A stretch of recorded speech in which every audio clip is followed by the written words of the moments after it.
benar-benar bertekad untuk menjauhi dosa atau sebaliknya. Itu Allah yang menilainya. Apakah tekad kita itu sudah bulat? Apakah diri kita itu mantap bahwa bercita-cita tidak berbuat dosa lagi? Itu Allah akan menilai kebenarannya. Nah, sesudah kita bertekad tadi kada akan berbuat dosa lagi pula Anda berusaha sedapat mungkin membuat ridha musuh Anda. Orang-orang yang pernah dizalim, orang-orang yang pernah kita aniaya, orang-orang yang pernah kita sakiti, itu kita berusaha membuat agar mereka itu bisa meridai apa yang pernah kita lakukan kepada dia. Bermacam-macam cara. Yang penting supaya kita mendapat keridhaan dari orang yang kita aniaya itu. Dan Anda mengqadha kewajiban-kewajiban yang terlewat sekuat-kuatnya. Ini masih di dalam hati kita. Jadi begitu kita tobat, kita berjanji kada akan mengulang lagi, dan kita akan berusaha membuat senang, membuat ridha orang-orang yang kita musuhi, orang-orang yang kita zalimi, dan kita bertekad untuk mengqadha, membayar semua kewajiban-kewajiban yang ditinggalkan. Jadi habis ini aku akan berusaha mengqadha sembahyang. Berapa banyak sembahyang yang sudah ditinggalkan. Aku akan mengqadha puasa, berapa banyak puasa yang ditinggalkan. Juga Anda kembali kepada Allah berkenaan dengan dosa lain, sambil merendah dan menghinakan diri, memohon agar Allah berkenan mencucuki Anda, mencukupi Anda, memelihara Anda terhadap dosa-dosa yang menjadi hak orang lain.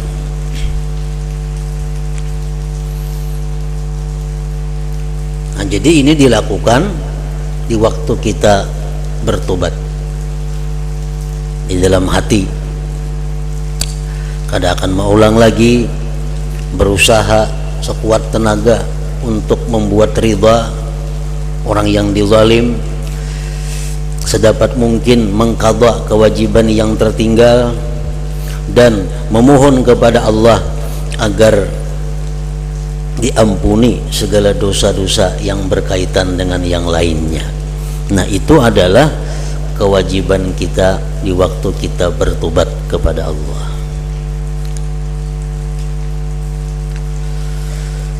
Nah, kemudian Imam Ghazali masuk kepada tentang penyempurnaan tobat.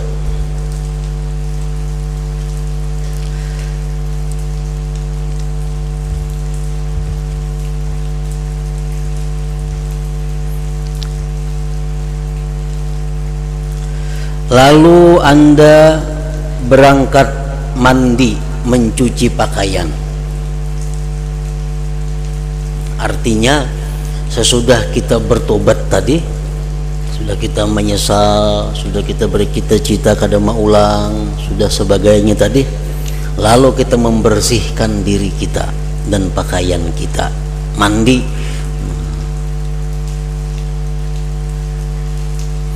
Habis mandi, pakaian bersih dipakai, salat 4 rakaat atau 2 rakaat sunat tobat, sebagaimana mestinya. Nah, jadi sembahyang sunat tobat ini dilakukan sesudah kita tobat. Tobat dulu hanya sembahyang. Ini kita bertobat menghadap Allah, sudah selesai melakukan rukun-rukun tobat tadi di dalam hati, hanya kita mandi. Nah, tuntung mandi kita pakai pakaian yang bersih, lalu kita sembahyang sunat tobat 2 rakaat atau 4 rakaat terserah kita. Nah, ini merupakan kesempurnaan daripada tobat. Rasulullah bersabda, "Ma min 'abdin yuznibu dzamban tsumma yaqumu fayatatahharu tsumma yusalli tsumma yastaghfirullah illa ghufira lahu." Ujar Nabi, tidak ada dari seorang hamba yang berbuat dosa, kemudian dia berdiri bersuci, lalu dia sembahyang, kemudian dia istighfar, melainkan diampuni baginya. Istighfar itu lain lawan tobat. Istighfar itu permintaan ampun. Jadi hendaknya dilakukan sesudah tobat.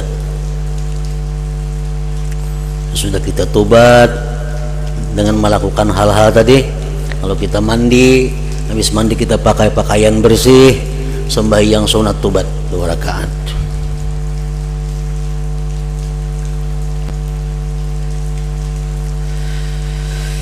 Dan Anda meletakkan muka Anda di atas tanah pada tempat sepi yang tidak seorang pun melihat Anda kecuali Allah. Nah, ini kesempurnaannya, bukan kewajiban tobat kada, bukan rukun tobat, ini kesempurnaan tobat supaya lebih sempurna tobat kita. Jadi kita sembahyang tadi 2 rakaat di tempat nang sunyi, nang kada kelihatan manusia, hanya Allah yang melihat. Kita letakkan muka kita di atas tanah, artinya sujud.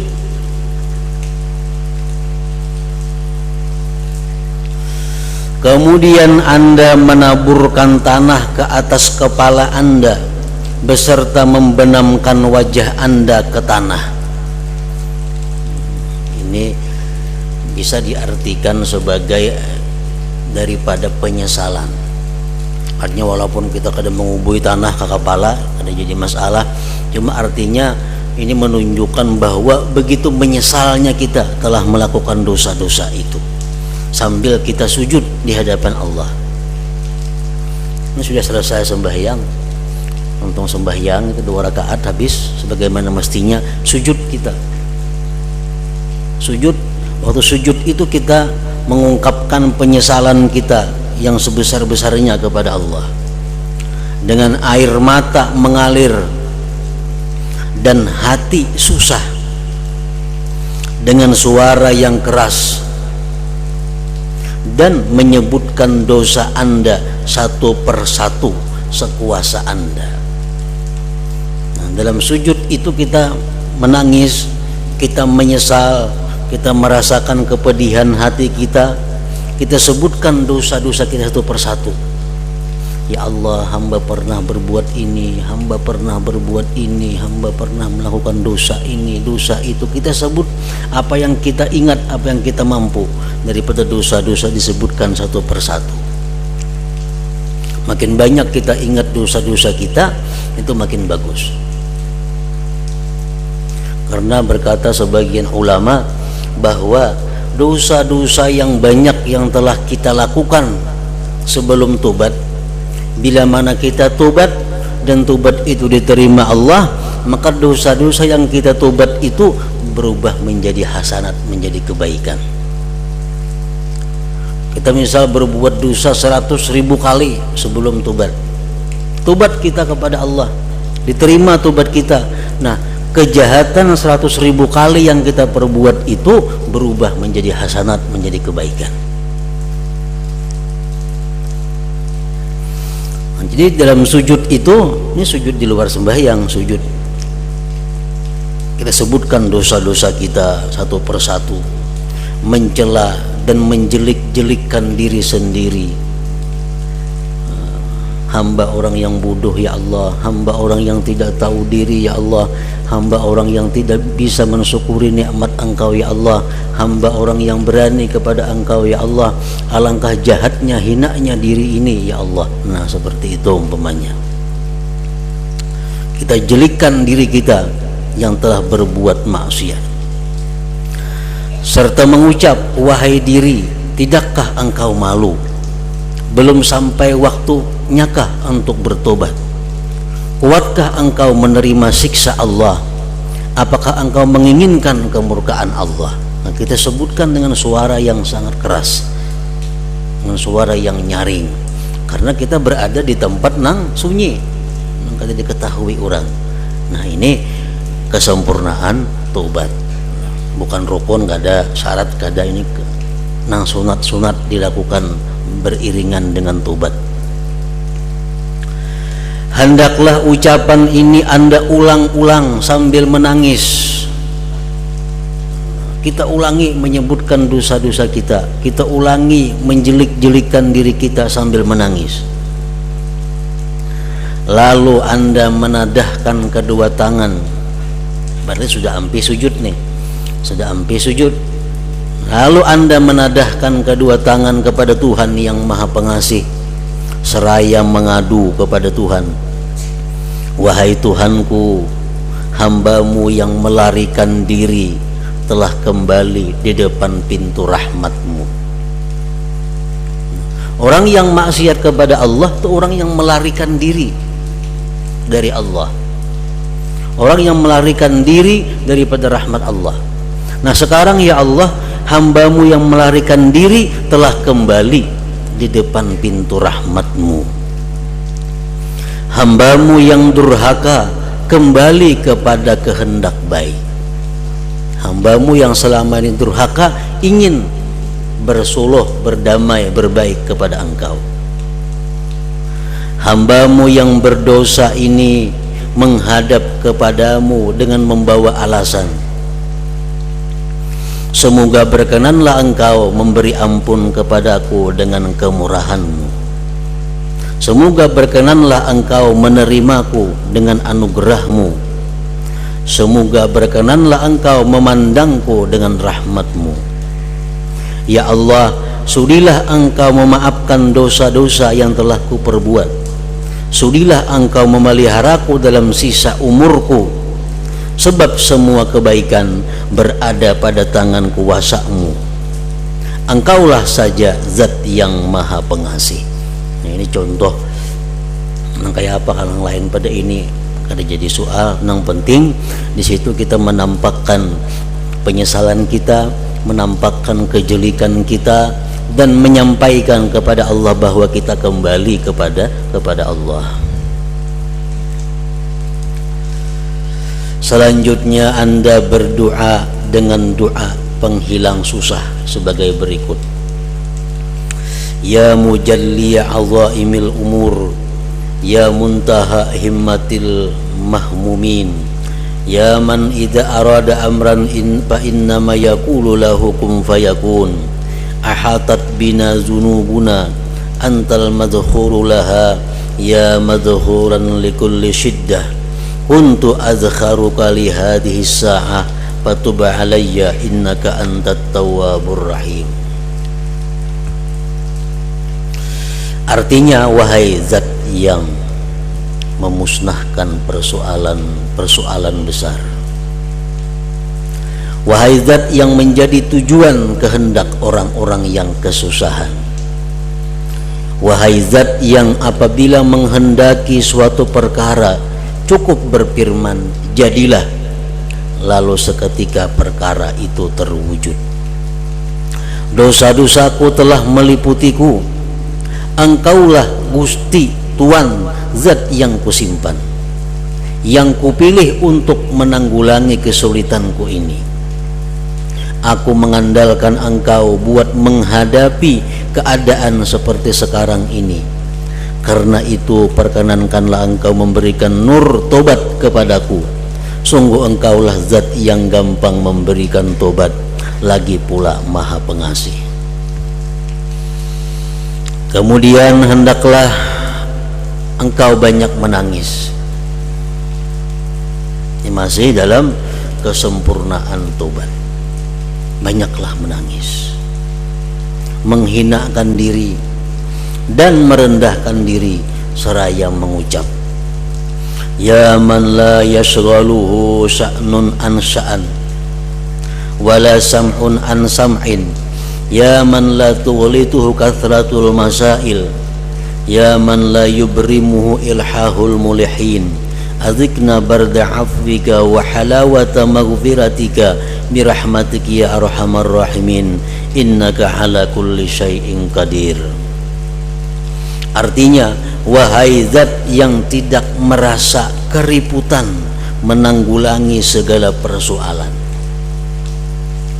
dan tidak keriputan mendengarkan semua pengaduan, wahai zat yang tidak akan salah terima lantaran banyaknya permohonan, wahai zat yang tidak jemu mendengarkan keceriwitan orang-orang yang ceriwit, semoga berkenanlah engkau merasakan kepada kami sejuknya maafmu dan manisnya ampunanmu dengan rahmatmu ya arhamar rahimin. Engkau tentu kuasa melaksanakan apa yang engkau kehendaki. Nah, sampai di situ makna daripada munajat tadi. Lalu Anda membaca salawat untuk Nabi Sallallahu Alaihi Wasallam dan para keluarga beliau. Berapa salawatnya terserah kita, salawat yang macam apa bentuknya terserah kita. Yang penting kita baca salawat kepada Nabi, kepada keluarga beliau, sebagai bentuk syukur kita kepada Nabi, sebagai bentuk terima kasih kita kepada Nabi yang mengajarkan kepada kita tobat ini. Baca salawat, seterusnya Anda membaca istighfar, memintakan ampunan bagi seluruh mukmin laki-laki dan perempuan, dan kembali taat kepada Allah.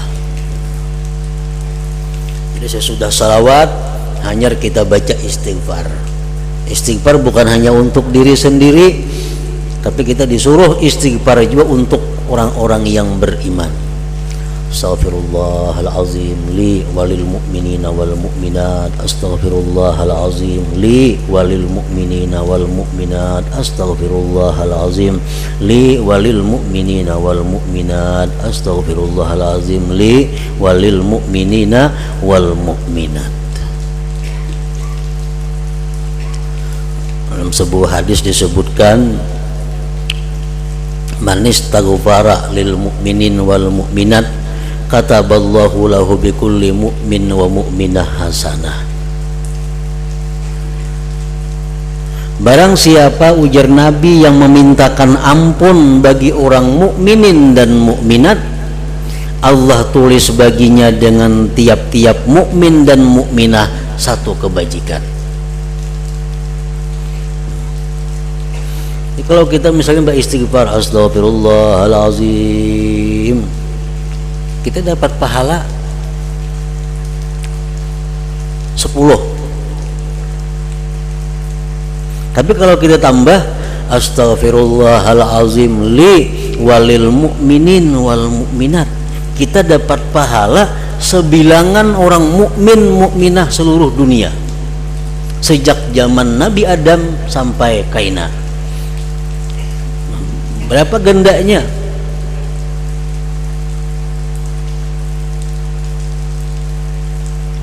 Sekali kita mengucap astaghfirullahalazim li untuk diriku, aku minta ampun, walil mu'minin wal mu'minat, dan untuk orang beriman laki-laki dan beriman perempuan, ditulis Allah pahala sebanyak mukmin dan mukminah itu.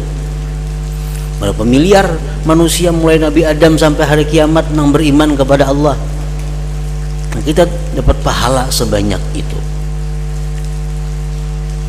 Padahal ucapannya inting, seapa ada kita menambahi. Dan ini bagus dibaca setiap kapanpun. Kalau kita beristighfar khusus nang saurangan, astaghfirullahalazim li walil mu'minin wal mu'minat, astaghfirullahalazim li walil mu'minin wal mu'minat, astaghfirullahalazim li walil mu'minin wal mu'minat. Nah, ada sedikit pahala yang kita dapat, miliaran pahala.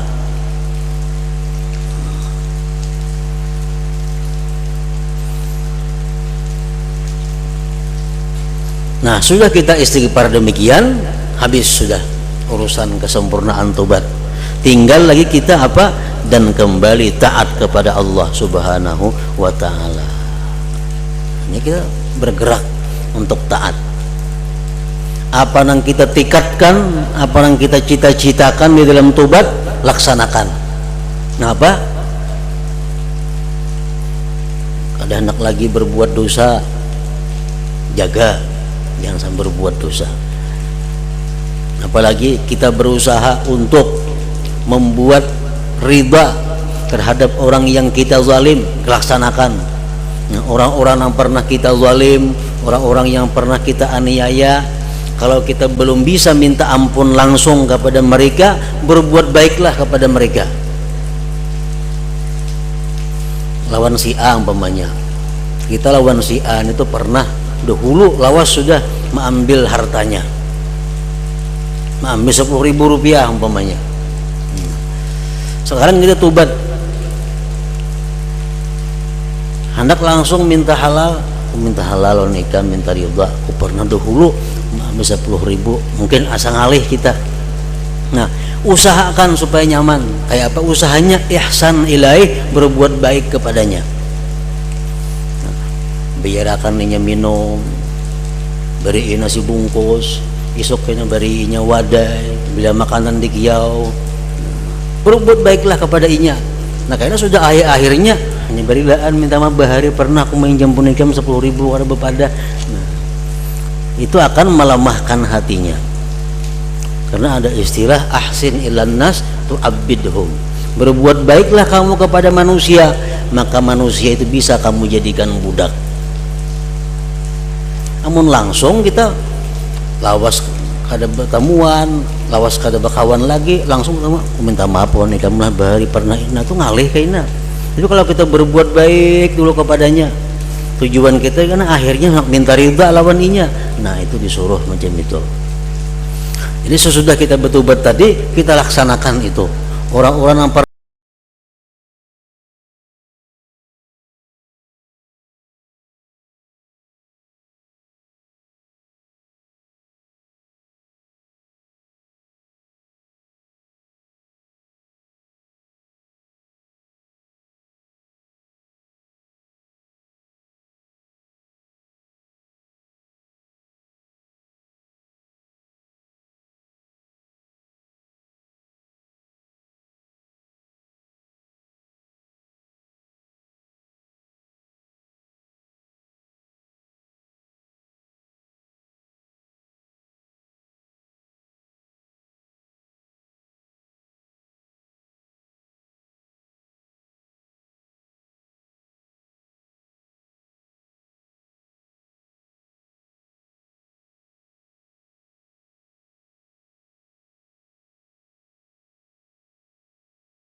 kayak apa? Aku tobat, aku beberapa tahun kada sembahyang, aku beberapa tahun kada puasa, aku berapa banyak menzalim orang. Nah, jangan memandang itunya, yang kita pikirkan kesungguhan hati kita. Nah, kita ini berusaha sudah hendak membuat musuh-musuh kita itu ridha. tapi kita masih berusaha dengan cara berbuat baik kepada mereka. Kayaknya satu saat akan kita utarakan maksud kita minta halal, tapi kita berbuat baik.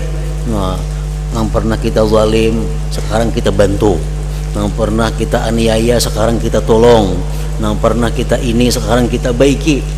Tapi hati kita punya niat, kayaknya aku minta ampun lawan mereka itu. Mati kita, Allah akan memperhitungkan itu. Nah, ini kesungguhan niat ini yang dipandang oleh Allah Subhanahu wa taala. Nah, begitu sudah kita tobat, kita laksanakan apa-apa nang tikat-tikat waktu tobat itu. Mangkada sembahyang mulai dilaksanakan, mangkada puasa mulai laksanakan. Nah, meminta ridha kepada musuh-musuh, orang-orang yang dizalim mulai dilaksanakan. Kalau sudah demikian, berarti Anda sudah bertobat dengan tobat yang baik, tobat yang bersih, dan Anda keluar dari dosa-dosa seperti ketika Anda dilahirkan oleh ibu Anda. At-taib minazam kaman la dzambalah. Orang yang tobat dari dosa sama lawan orang kada berdosa lagi. Jadi kebujurannya, kebenarannya hati kita tobat itu Allah yang maha mengetahui. Kalau Allah sudah menilai ini orang bujur, selamat sudah.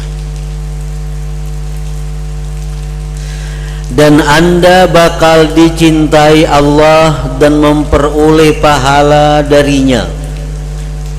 Jelas sudah kalau kita tobat diberi pahala dan dicintai Allah. Para ulama menyebutkan akramallahu man tab bi arba'i karamat. Allah memuliakan orang yang tobat itu dengan 4 karamat. Ini tobat macam tadi.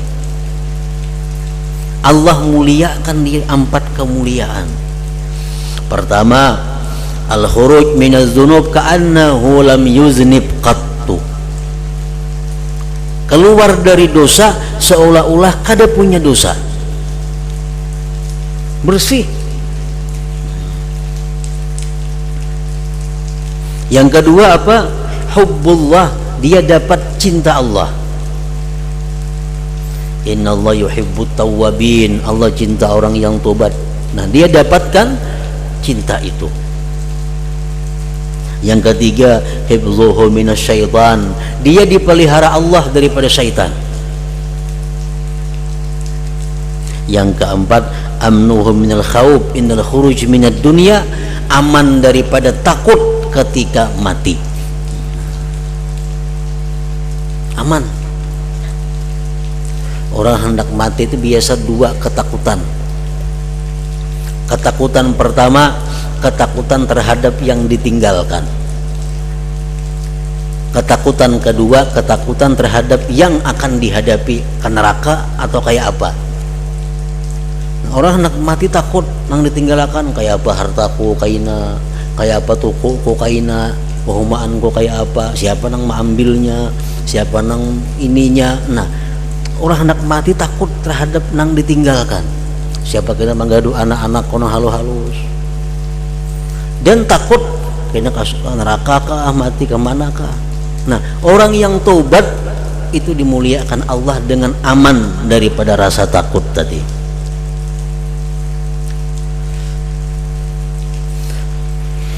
Jadi Allah Subhanahu wa ta'ala memuliakan orang yang tobat itu dengan 4 kemuliaan.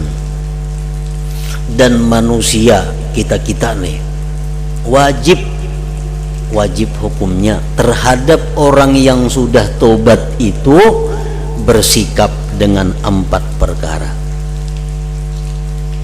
Kita ada bisi kawan, punya kawan kita ini maksiatnya macam-macam, sekarang ini sudah tobat. Nah, kita ini wajib terhadap yang sudah tobat ini 4 perkara. Pertama, hubbuhu, cinta, sayang, lebih sayang daripada dahulunya, lebih sayang daripada dahulunya. Kenapa? Karena Allah menyayangi orang ini, Allah mencintai orang ini. Jadi kita mesti cinta kepadanya. Yang kedua, kewajiban kita apa? Mendoakan inya agar tetap dalam tobatnya. Kita doakan inya agar ini tetap dalam tobat, kada berubah lagi. Yang ketiga, alla yu'ayyirahu bima salab, bahwa dia kada boleh mencela terhadap dosa yang telah diperbuat kawannya itu. Kada boleh kita mengungkit-ungkit dosa orang yang tobat. Ada orang tobat sudah bagus, bah itu bahari rajanya maling, wah itu bahari bilang pemainan, orangnya sudah tobat nang disambet nih, itu dosa besar kita, bahkan ancamannya berat. Mengungkit dosa-dosa orang yang sudah tobat. Rasulullah menjelaskan, man ayyara mu'minan bifahishatin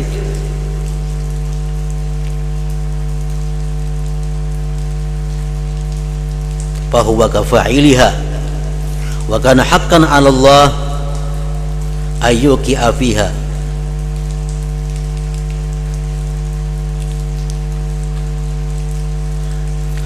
Barang siapa mencela orang mukmin dengan satu dosa,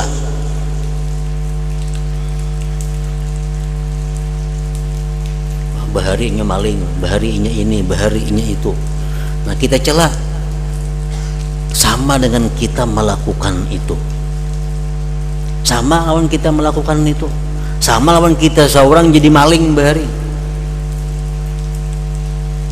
Dan pasti Allah akan menjatuhkan kita di dalam maksiat itu sebelum kita mati.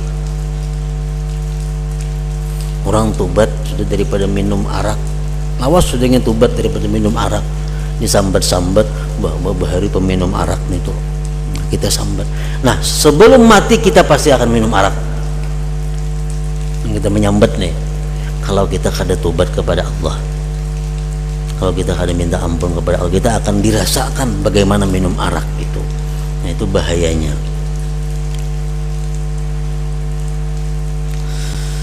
Nah kewajiban yang keempat, menolong inya, membantu inya. Orang nang tobat nih mesti dibantu, mesti diingatkan, mesti dikawani.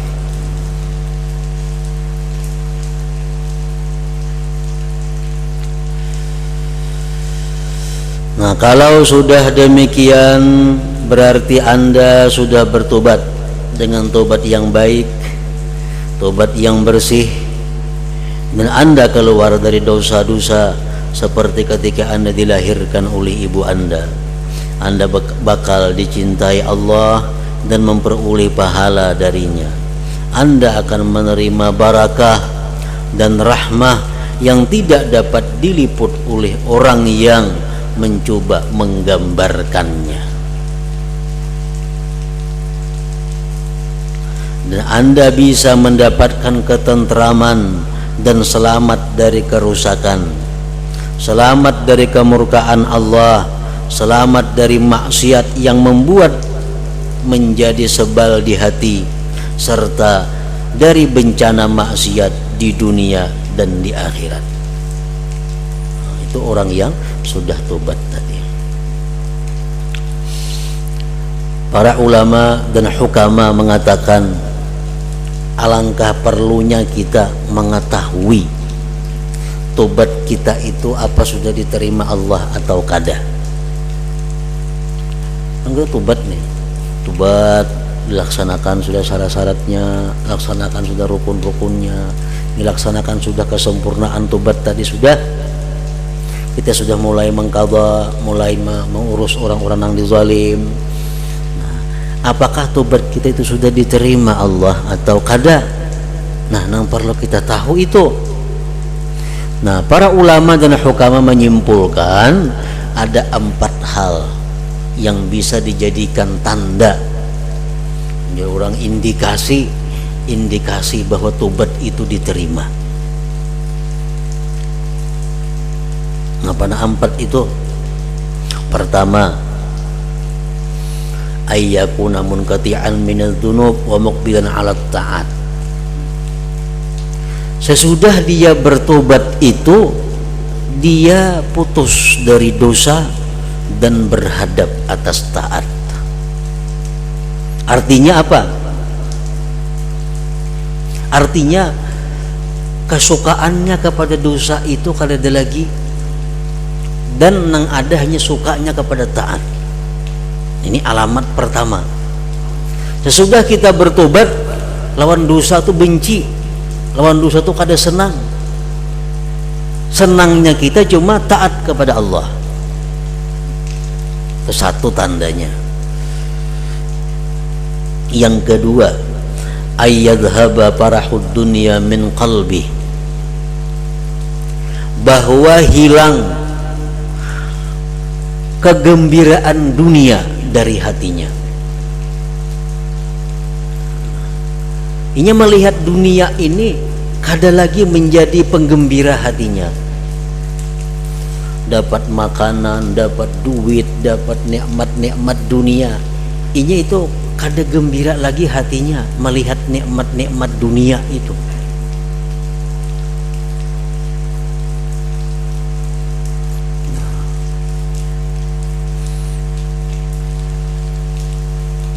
Ini sedikit yang perlu diketahui, gembira dengan dunia itu nang di hatinya kada ada lagi. Kalau gembira dengan Allah itu mesti ada, pasti ada. Nah, kalau kita misal diberi orang duit atau dapat rezeki 10.000, ada orang nang gembira dengan duit 10.000 itu, wah suka banget dapat duit 10.000. Nang digembirakan itu duitnya itu nah ini nang orang sudah tobatnya ada mau lagi jam itu. Tobat yang diterima artinya kita boleh gembira dengan duit, dengan dunia, ayo gembira, tapi gembiranya bukan dengan barang-barang itu. Kita gembiranya dengan Allah Subhanahu wa ta'ala yang mengirimi kita, bukan karena duitnya. Kita dapat duit 10.000, alhamdulillah aku diberi Allah rezeki, alhamdulillah aku dikirimi Allah kenikmatan. Nah kita senang itu lawan Allahnya itu, bukan lawan duitnya ini. Nah itu kada jadi soal, itu mesti macam itu. Oh berarti Allah ingat lawan aku, berarti Allah memperhatikan aku, ini nang aku gembira. Atau contoh misalnya ada orang besar, raja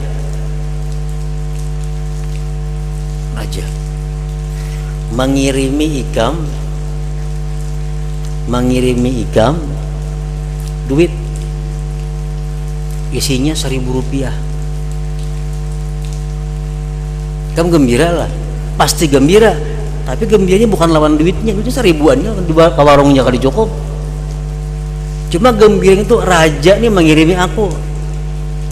Nah kayak tujuan nikmat lainnya.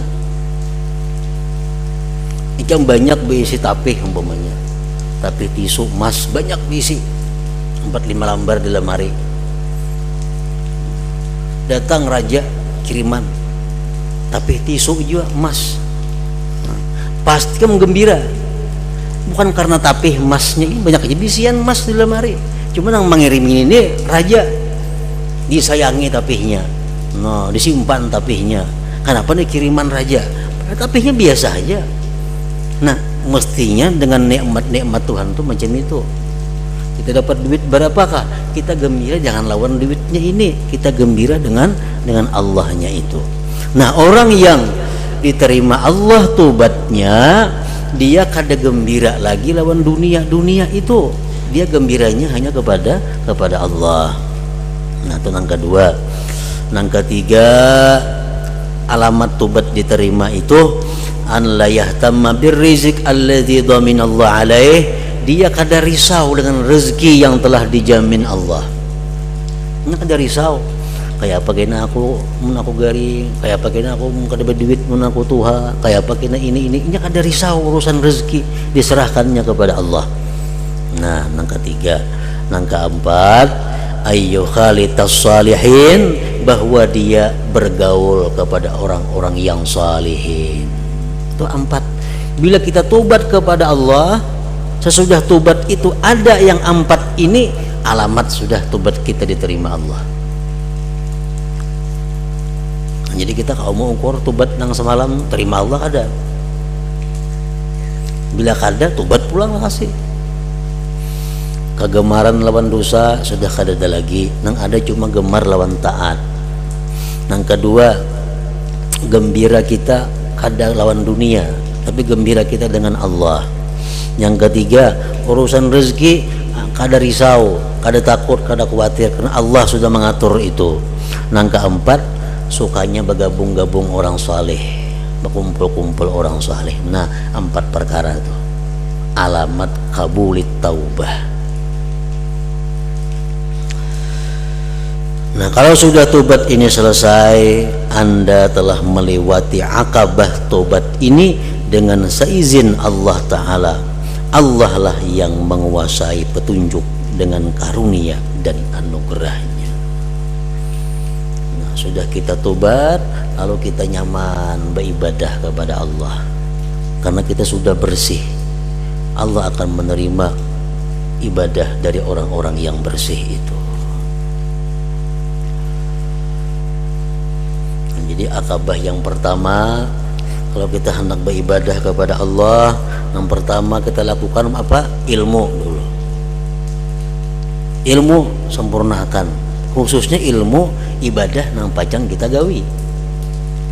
Nah, kemudian tobat. Habis tobat kita yang ketiga kita menghadapi pulang jalan-jalan yang lainnya yang perlu kita jalani. Nah, akabah ketiga, akabatul awaik. Alhamdulillah Nabi sallallahu alaihi wasallam. Al-Fatihah.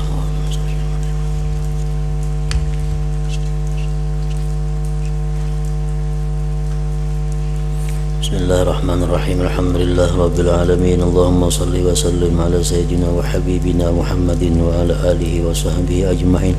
Allahumma ighfir lana ma akhta'na wa ma ta'ammadna wa ma asrarna wa ma a'lanna wa ma asrafna wa ma anta alam bihi minna, antal muqaddim wa antal muakhir, la ilaha illa anta. Allahumma anfa'na bima 'allamtana wa 'allimna ma yanfa'una wa zidna fahman wa ilman wa amalan wa hudan wa taufiqan bi rahmatika ya arhamar rahimin. Sallallahu alaihi sayyidina Muhammadin wa ala alihi wa sahbihi wa sallam. Alhamdulillah.